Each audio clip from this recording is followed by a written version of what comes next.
Car தயாரிப்பு நிறுவனமான Ford தமிழ்நாட்டில் மீண்டும் தொழிற்சாலையை துவங்க உறுதியளித்து முதலமைச்சர் மு க ஸ்டாலின் முன்னிலையில் ஒப்பந்தம் கையெழுத்திடப்பட்டுள்ளது. சென்னை தலைமை செயலகத்தில் செய்தியாளர்களை சந்தித்த தொழில்துறை அமைச்சர் டி.ஆர்.பி. ராஜா, மூடி கிடந்த ஃபோர்டு தொழிற்சாலையை முதல்வரின் அமெரிக்க பயணம் மூலம் மீண்டும் தமிழகத்திற்கு கொண்டு வந்துள்ளதாகவும், இதன் மூலம் 600 நேரடி வேலை வாய்ப்புகள் உறுதி செய்யப்பட்டுள்ளதாகவும் தெரிவித்தார். மூடி கிடந்த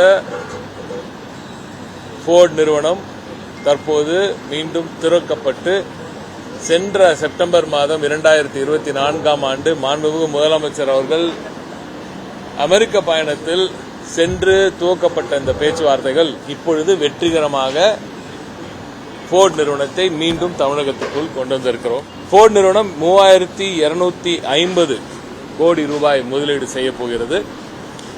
புதிதாக நேரடி வேலைவாய்ப்புகள் 600 வேலைவாய்ப்புகள் இப்பொழுது உறுதி செய்யப்பட்டுள்ளன.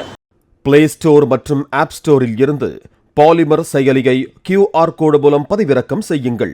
செய்திகளை உடனுக்குடன் பெறுங்கள்.